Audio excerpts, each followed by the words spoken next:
Hi అండి, అందరికీ నమస్తే. Mister attitude part 59. మాయ అలా అడిగేసరికి ఒక్కసారిగా నివ్వెరపోతాడు రాజేంద్ర.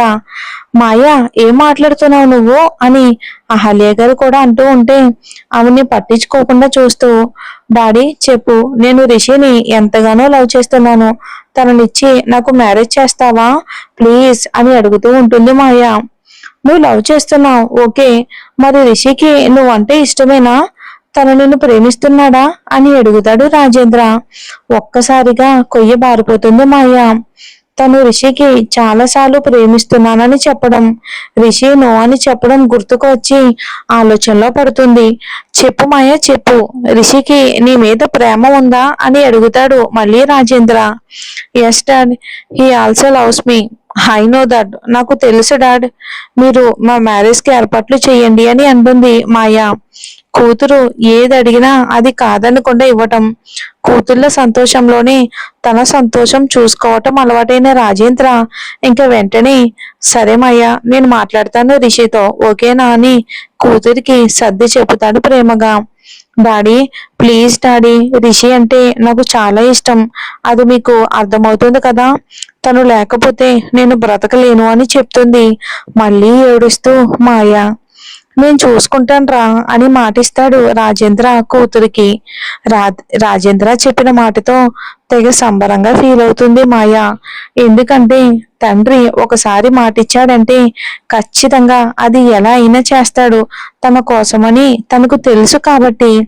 రిషి కోపం చూసిన నేత్రకి రిషితో మాట్లాడాలి అంటే ఎందుకో కొంచెం తడబాటుగా అనిపిస్తూ ఉంటే ఏం మాట్లాడకుండా కూర్చుంటుంది సైలెంట్ గా. మాయా, నేత్రాన్ని ర్యాష్గా అన్న మాటలే రిషి మైండ్ లో రివైండ్ అవుతూ ఉంటే స్టీరింగ్ మీద పట్టు బిగిస్తాడు కోపంతో. మాల్ ముందు ఆగుతుంది కారు. కాసేపటికి కారు దిగకుండా నేత్ర రిషిని చూస్తూ ఉంటే అప్పుడు చూస్తాడు రిషి తనని చూస్తున్న నేత్ర వైపుకు. ఏమైంది అని అడుగుతాడు నార్మల్ అవ్వడానికి ట్రై చేస్తూ రిషి. అది మీరు బానే ఉన్నారా రిషి గారు అని మెల్లగా అడుగుతూ ఉంటే ఓకే అంటాడు. ఇంకా నేత్ర అలా చూస్తూ ఉంటే వెళ్దామా అని అంటాడు రిషి. వెళ్దాం అని సీట్ బెల్ట్ తీసి రిషి గారు అని పిలుస్తుంది. రిషి ఇటు తిరిగి చూడగానే కొంచెం వంగి రిషిని హక్ చేసుకుంటుంది. కొన్ని నిమిషాలు అలాగే ఉండి వెంటనే సారీ బటర్ఫ్లై అని అంటాడు రిషి. రిషికి దూరం జరిగి నాకు మీరు సారీ ఎందుకు చెప్తున్నారు ఇప్పుడు, అసలు మీరేం చేశారు అని అడగగానే మాయ ఎప్పుడూ ఇలానే ఇరిటేట్ చేస్తూ ఉంటుంది నేత్ర. తనకి నేను చాలా అంటే చాలా సార్లు చెప్పాను, ఎందుకు ఇలా చేస్తుందో కూడా అర్థం కావట్లేదు. నిన్ను అలా అంటే మాత్రం నేను అసలు తట్టుకోలేకపోయాను, ఇన్ఫాక్ట్ భరించలేను అంటాడు. హా, మీకు బాగా కోపం వచ్చింది కదా, నాకు ఎంత భయం వేసిందో తెలుసా అని చెప్తుంది నేత్ర. అసలు ఇదంతా నీ వల్లే వచ్చింది అంటాడు రిషి వెంటనే. నా వల్ల నేనేం చేశాను అని అమాయకంగా అడుగుతుంది నేత్ర. ఆ రోజు షూటింగ్ కి వచ్చినప్పుడు నా భార్య అని చెప్పకుండా పిఏ అని ఎందుకు చెప్పావు, అందుకే ఇప్పుడు తన ఇష్టం వచ్చినట్లు మాట్లాడింది, అప్పుడే చెప్తే సరిపోయేది కదా, ఇదంతా జరిగి ఉండేదే కాదు, నన్నేమో నువ్వు చెప్పనివ్వలేదు అని అంటాడు రిషి. వెంటనే నేత్ర బయటికి చూస్తూ రిషి గారు ఇక వెళ్దామా అని అడుగుతుంది. ఆన్సర్ చెప్పు బటర్ఫ్లై, నేను అడుగుతున్నాను కదా, ఆ రోజు ఎందుకని అలా చెప్పావు, నేను నిన్ను అడగలేదు కానీ నాకు ఇప్పుడు ఆన్సర్ చెప్పి తీరాలి నువ్వు అని రిషి అంటే, రిషి గారు ఇప్పుడు కాదు తర్వాత చెప్తాను అంటుంది నేత్ర. లేదు నేత్ర, నాకు ఇప్పుడే సమాధానం కావాలి, జస్ట్ నౌ. ఈ రోజు మాయ, రేపు ఇంకొకరు అలా అంటూ ఉంటే నేను తట్టుకోలేను, నాకు నాకు కోపం వస్తుంది, అస్సలు కంట్రోల్ అవ్వదు అని రిషి చెప్తాడు. రిషి గారు వెళ్దామా అంటుంది నేత్ర పక్కకి చూస్తూ.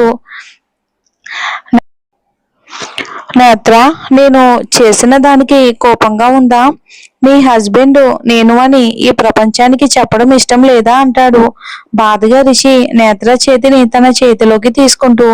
రిషి గారు అని రిషి నోటికి తన చేతిని అడ్డు పెడుతుంది, అలాంటి మాటలు వినలేనట్టుగా ఏడుస్తూ. అప్పుడు గాని అర్థం కాదు రిషికి తను ఏమన్నాడో. ఏడుస్తున్న ఆమెను దగ్గరికి తీసుకుంటాడు. ఇద్దరు చాలా దగ్గరగా ఉంటారు. కానీ మనసులో ఎందుకో చాలా ఎడబాటుగా ఉన్నట్టు అనిపిస్తుంది ఆ క్షణం ఇద్దరికి. పద వెళ్దాం అంటాడు గట్టిగా నుదుటి మీద ముద్దు పెట్టి. రిషి కౌగిట్లో పిచ్చుక పిల్లలా ఒదిగిపోయి కొంచెం కూడా నేత్ర దూరం జరగకుండా అంటి పెట్టుకుని, మీరు మీరు అలా ఎలా అనుకుంటున్నారు రిషి గారు? మనిద్దరికీ పెళ్లి అయ్యిందని ఈ ప్రపంచానికి తెలియదు కదా. ఇప్పుడు వచ్చి నేను మీకు వైఫ్ అంటే నమ్ముతారా? కొంతమంది మనం జోక్ చేస్తున్నాము అంటారు, ఇంకొంతమంది లివింగ్ రిలేషన్ అనుకుంటున్నారు, నానా రకాలుగా అనుకుంటున్నారు మన ఇద్దరి బంధాన్ని. అందుకే దాయాలి అనుకుంటున్నాను. ఎంతవరకు నాకు తెలియదు కానీ ఏమీ అర్థం కావట్లేదు అని చెప్తుంది నేత్ర. నిజమే, రిషి ఆ విషయం గురించి ఆలోచించలేదు. తను తన ఫ్యామిలీ అంటే తను తన భార్య పిల్లలతో హ్యాపీగా ఉన్నాడు, తన లైఫ్ కంప్లీట్ అయ్యింది అనుకుంటున్నాడు. కానీ తను ఈ సొసైటీకి కూడా ఆన్సర్ చెప్పాల్సిన పరిస్థితి ఉంది. అది ఎందుకు తను ఆలోచించలేదు?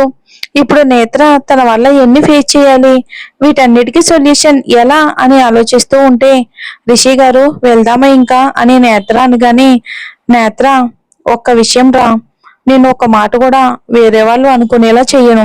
ఇన్ఫాక్ట్ వాళ్ళ మనసులో కూడా తప్పుగా అనుకోకూడదు. అంతా కూడా క్లియర్ అవుతుంది. నమ్మకం ఉంది కదా నా మీద అంటాడు. హా రిషి గారు, నాకంటే ఎక్కువగా మిమ్మల్ని నమ్ముతున్నాను అంటుంది. ఇక ఆమె చెంపలు నిమిరి, దిగు, నేను కారు పార్క్ చేసి వస్తాను అని పార్కింగ్ వైపుకి వెళ్తాడు రిషి. ఇంకా రిషి బలవంతం చేశాడని చెప్పేసిందే కానీ రిషిని బాధ పెట్టానేమోనని నొచ్చుకుంటుంది నేత్ర. ఇంకా కారు పార్క్ చేసి వస్తున్న రిషిని చూస్తేనే అర్థమవుతుంది నేత్రకి రిషి ఏదో దీర్ఘంగా ఆలోచిస్తూ ఉన్నాడని. ఇదంతా కూడా నా వల్లే అనుకుని ఫీల్ అవుతుంది నేత్ర. రిషి వచ్చి పద బటర్ఫ్లై వెళ్దాం అని నేత్ర చెయ్యి పట్టుకోగానే, రిషి గారు హరి ఓకే అని అడుగుతుంది. హారా పద వెళ్దాం అని ఇద్దరు లోపలికి వెళ్తారు. రిషి లోపలికి వస్తుండడం చూసి అక్కడ ఉన్న మేనేజర్, సార్ సార్ మీరు అంటూ ఎదురు వస్తాడు రిషి వాళ్ళకి. రిషి చిన్నగా స్మైల్ చేసి, నేత్ర అమ్మ ఏం తీసుకోమంది అని అడుగుతాడు. అప్పటికే అక్కడ ఉన్న సేల్స్ బాయ్స్, గర్ల్స్ ఇంకా కస్టమర్స్ కొందరు రిషిని చూసి రిషి అంటూ సెల్ఫీలు తీసుకోవడానికి చుట్టూ ఎగబడుతూ ఉంటే కొంతమందితో ఫొటోస్ దిగి ఐఎమ్ సారీ అని చెప్తాడు మేనేజర్తో. తన వల్ల అక్కడ ఇబ్బంది అయ్యిందని. పర్వాలేదు సార్, మీరు మా షాప్కి రావటమే మాకు చాలా పెద్ద విషయం. Have a good day sir అని చెప్తాడు మేనేజర్. నేత్ర 1 minute నువ్వు ఇక్కడే ఉండు అని.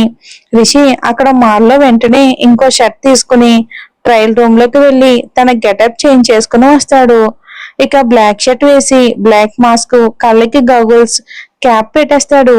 ఇప్పుడు ఎవరు అసలు రిషిని గుర్తుపట్టరు. తన భుజం మీద చెయ్యి వేయగానే ఉలిక్కిపడి చూస్తుంది నేత్ర వెనక్కి తిరిగి. హే బటర్ఫ్లై, భయపడ్డావా?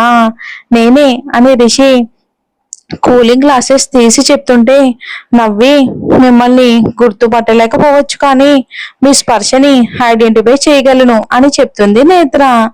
ఐ నో బటర్ఫ్లై అని నేత్ర నడుము మీద చేయి వేసి, ఇప్పుడు మనల్ని ఎవ్వరూ డిస్టర్బ్ చేయలేరు, పద స్వీట్ హార్ట్ షాపింగ్ చేద్దాం.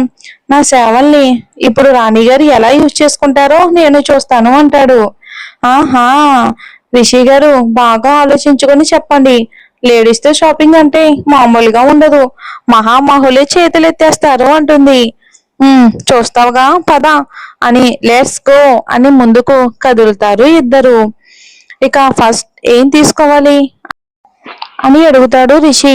ఆ మాల్లోనే అన్నీ ఉండడంతో అత్తయ్యని అడగాలి అంటుంది నేత్ర. మరి ఏం జరుగుతుందో వచ్చే ఎపిసోడ్లో చూద్దామండి. మన స్టోరీ నచ్చితే ఒక లైక్ చేసి మన ఛానల్ని సపోర్ట్ చేయండి.